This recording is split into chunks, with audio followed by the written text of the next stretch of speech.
et le fast-food. Léo était un petit garçon plein d'énergie, mais il avait une passion dévorante pour le fast-food.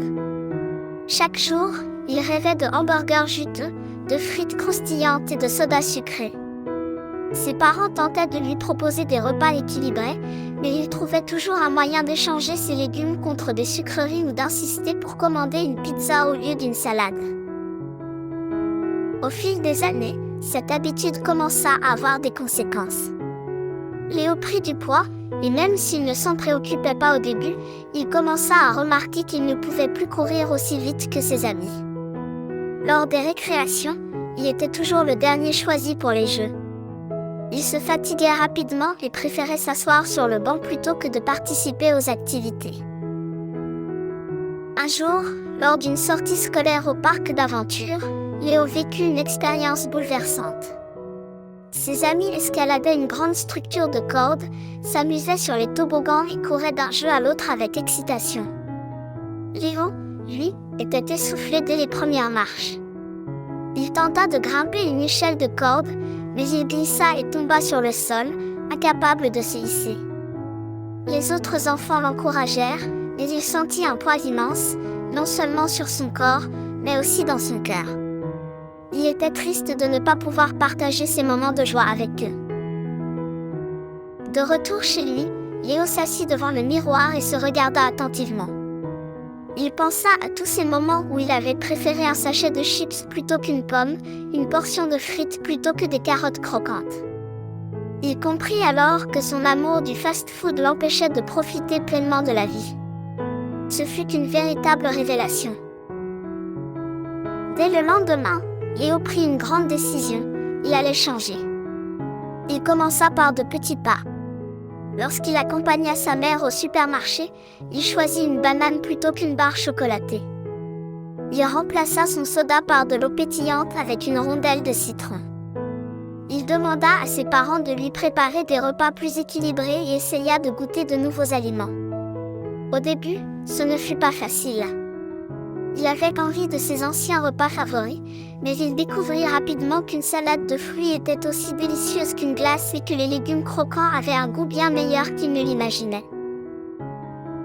Mais changer son alimentation ne suffisait pas. Il devait aussi bouger plus.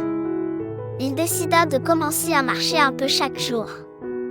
Un matin, il enfila ses baskets et fit le tour du quartier. Le lendemain, il marcha un peu plus longtemps. Petit à petit, il prit plaisir à bouger.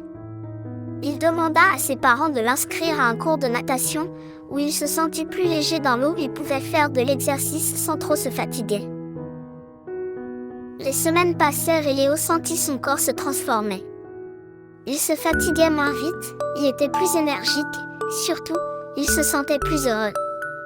Lors de la récréation, il pouvait enfin jouer au ballon avec ses amis sans s'essouffler en quelques minutes.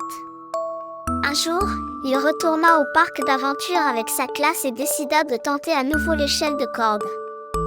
Son cœur battait fort, mais cette fois, il se sentait plus fort. Il attrapa les cordes, se hissa. À sa grande surprise, il réussit à atteindre le sommet. Ses amis l'applaudirent et il ressentit une immense fierté. Ce jour-là, Léo comprit une chose essentielle. Ce n'était pas une question de minceur ou de poids, mais de bien-être. Manger sainement et bouger lui avait permis de se sentir mieux dans son corps et dans sa tête.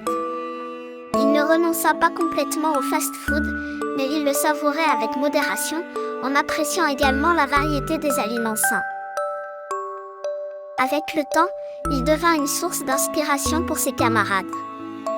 Certains de ses amis qui adoraient aussi le fast-food commencèrent à suivre son exemple, et ensemble, ils découvrirent le plaisir de cuisiner des repas équilibrés tout en s'amusant. L'histoire de Léo montre que l'on peut changer pour devenir une meilleure version de soi-même.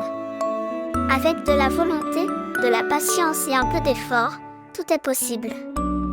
Il suffit de faire le premier pas. Coucou les enfants! Je m'appelle Héloïse.